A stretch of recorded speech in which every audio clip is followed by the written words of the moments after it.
नमस्कार दोस्तों, माधवीज किचन में एक बार फिर से आपका स्वागत है। आज मैं आप सबके लिए लेकर आई हूँ राजस्थानी मिठाई जिसका नाम है घेवर। सावन का महीना चल रहा है। आप सब तो जानते होंगे कि सारे त्योहार इसी महीने में शुरुआत होती है त्योहारों की। तो कल रक्षाबंधन है और रक्षाबंधन के पर्व पर मैं आपको लेकर आ रही हूँ एक मिठाई जिसका नाम है घेवर। ये राजस्थान की मिठाई है, बहुत स्वादिष्ट बनती है। क्यों ना हम भी बना के खा लें और मजे लें। तो चलिए बनाते हैं। तो चलिए घेवर बनाना शुरू करते हैं। तो सबसे पहले मैं आपको सब इंग्रेडिएंट्स बता देती हूँ।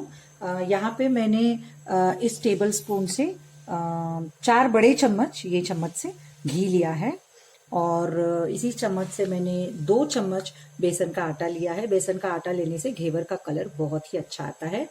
और इस बाउल से मैंने 2 कटोरी मैदा लिया हुआ है और आइस क्यूब की ज़रूरत पड़ती है। और ये जो कढ़ाई है मैं ये घेवर को तलने के लिए ले रही हूँ। कढ़ाई जितनी ऊंची हो उतना घेवर तलने में आसानी होती है, क्योंकि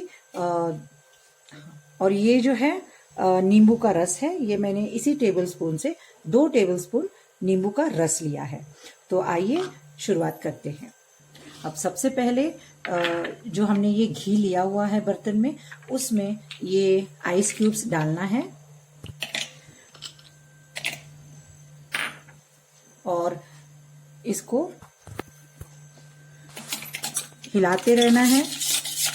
आप इसको मिक्सी में कर सकते हो, ब्लेंडर से कर सकते हो, लेकिन मैं आपको दिखा रही हूँ कि आप स्पून से कर सकते हो, वैसे हाथ से भी कर सकते हो।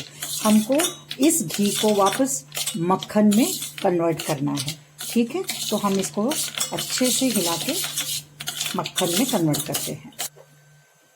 आप देख सकते हैं कि हमने जो घी डाला हुआ था किस तरह से मक्खन बन चुका है। इसको हमने अच्छे से फेंट लिया है। अब ये आइस क्यूब्स जो इसमें बचे हुए हैं इसको मैं निकाल लेती हूँ।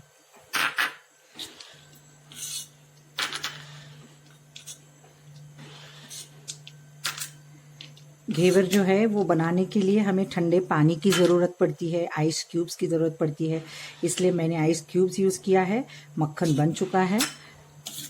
अब हम इसमें जो हमारे बाकी के इंग्रेडिएंट्स हैं वो डाल देंगे। जैसे कि हमारा ये जो मैदा है, अब इसे डाल देंगे।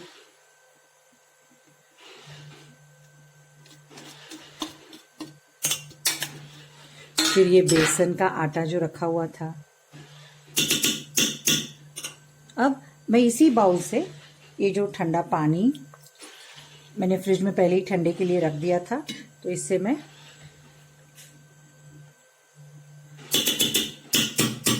आप इसे ब्लेंडर से ब्लेंड कर सकते हो या फिर हाथ से भी ब्लेंड कर सकते हो। तो मैं 2 बाउल पानी इसमें डाल रही हूँ। अगर ज़रूरत पड़े तो मैं फिर से थोड़ा सा डाल लूँगी, लेकिन फ़िलहाल 1। और मैं इसे ब्लेंडर से ब्लेंड कर लूँगी ताकि ये अच्छे से मिक्स हो जाए। अब हम इसे ब्लेंड कर रहे हैं ताकि इसमें गुठलियाँ ना हो।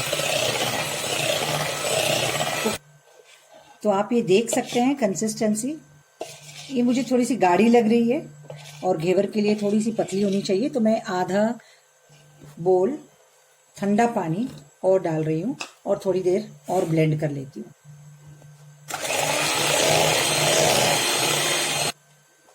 अब आप देख सकते हो ये कंसिस्टेंसी ऐसी हो गई है।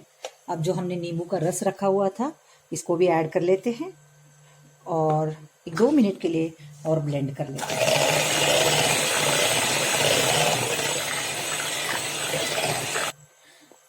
ये हमारा घोल तैयार हो चुका है। अब इसको ढक के 5 मिनट के लिए साइड में रख देते हैं। तब तक के लिए हम अपना चाशनी रेडी करते हैं। चाशनी के लिए मैंने एक बोल में चीनी ली है, इसको डालते हैं, और 1 बोल पानी। और चाशनी हमारी नॉर्मल होनी चाहिए, ज़्यादा गाढ़ी नहीं होनी चाहिए। अपनी जो हम गुलाब जामुन के लिए बनाते हैं, बस हल्की सी, जब तक ये शक्कर घुल न जाए जैसे ही शक्कर घुल जाती है, एक उबाल आता है, चाशनी बन चुकी होती है और इसको ऑफ कर देना है। चाशनी में उबाल आ चुका है, अब गैस को ऑफ कर देते हैं। अब तेल को हमने कढ़ाई में रखा है। तेल आप देख सकते हो कढ़ाई किस तरीके की है, थोड़ी सी ऊंची होनी चाहिए ताकि हमारे घेवर अच्छे से तेल में डूब सके। ठीक है, तो अब तेल को अच्छे से गर्म होने देते हैं, गैस ऑन कर देते हैं और घेवर जो है ये हाई फ्लेम पर ही उसको तलना है। तेल बहुत गर्म हो चुका है और इसी तरीके से हमें घेवर बनाना है, तो तेल को हमेशा हाई फ्लेम पर ही रखना है, अच्छे से गर्म होना है। अब शुरू करते हैं घेवर बनाना। तो पहले से 1 स्पून लेना है और सेंटर में डालना है। तो ऐसे ही झाग आएगा, बबल्स आएंगे, ये जब बैठ जाएंगे तभी नीचे दूसरा स्पून डालना है। सेंटर में डालना है आपको।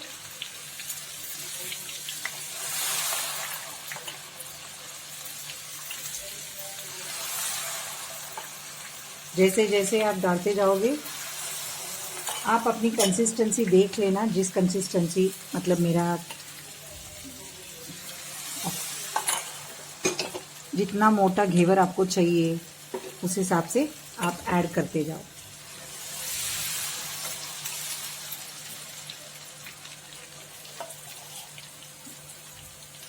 हो घेवर साइड से अच्छे से लाल हो चुका है, अच्छा सा कलर आ चुका है उसका। बीच में थोड़ा सा वाइट है तो हम उसको थोड़ा सा हल्के से प्रेस करके उस पर साइड से तेल उठा के सेंटर में डाल देंगे ताकि वो अच्छे से तल जाए। ये आप देख सकते हो घेवर बन रहा है।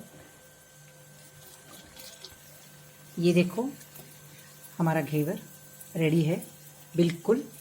इसको हम यहाँ पे रख लेते हैं। इसी तरीके से हम सारे घेवर पहले बना लेंगे, फिर उसको चाशनी से गार्निश करेंगे। इसी तरीके से हम सारे घेवर बना के रेडी कर लेते हैं और टिश्यू के ऊपर रखते हैं ताकि हमारा जो एक्स्ट्रा तेल हुआ है, वो जो तेल एक्स्ट्रा होता है वो इस पे सोक हो जाए। घेवर हमारे बनके रेडी हो चुके हैं। अब हम इसे गार्निश करने की तैयारी करेंगे। तो अब मैं बनाऊंगी रबड़ी, क्योंकि रबड़ी के बगैर तो घेवर थोड़ा अधूरा लगता है। वैसे आप चाशनी के साथ भी खा सकते हो, लेकिन रबड़ी हो तो मज़ा कुछ और ही होता है। ठीक है, तो हम रबड़ी बना लेते हैं। तो घेवर के लिए रबड़ी तैयार कर लेते हैं। रबड़ी बनाने के लिए हमने 1 लीटर दूध लिया हुआ है, फुल क्रीम वाला दूध है, और 1 कटोरी के आसपास शक्कर ली है हमने, चीनी। अब गैस ऑन करते हैं और दूध को कढ़ाई में डालते हैं। कढ़ाई ऐसी लेना है जिसमें दूध ना जले, क्योंकि रबड़ी को हमें काफ़ी देर तक चलाना पड़ता है।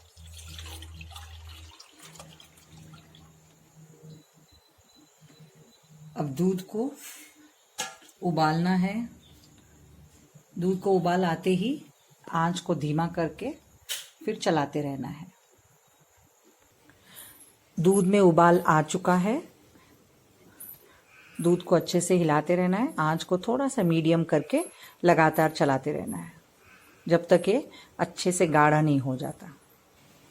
दूध हमारा गाढ़ा हो रहा है और जैसे जैसे ये उबल रहा है, साइड से इसका क्रीम निकलना शुरू हो जाता है, तो उसको हमें स्क्रैप करके दूध में मिलाते रहना है और लगातार चलाते रहना है दूध को जब तक ये पूरा गाढ़ा बन के रबड़ी तैयार ना हो जाए। रबड़ी हमारी काफ़ी गाढ़ी हो चुकी है, आप देख सकते हैं इसकी कंसिस्टेंसी। अब इसमें हम चीनी मिलाते हैं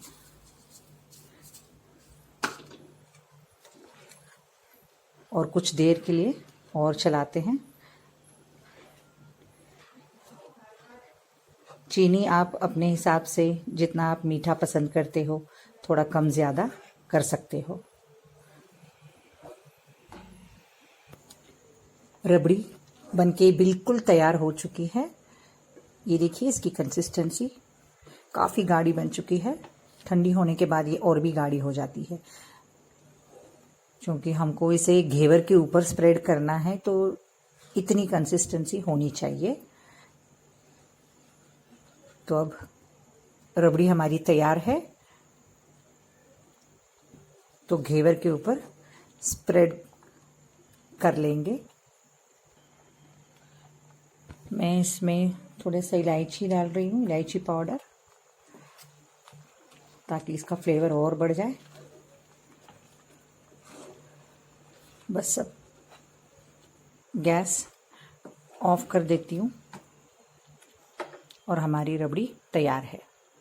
घेवर हमारे अब बन चुके हैं, सब कुछ रेडी है। हमारी चाशनी बन चुकी है, यहाँ पे रबड़ी तैयार है और ये कुछ ड्राई फ्रूट्स लिए हैं मैंने। बस अब मैं आपको गार्निश करना बताती हूँ।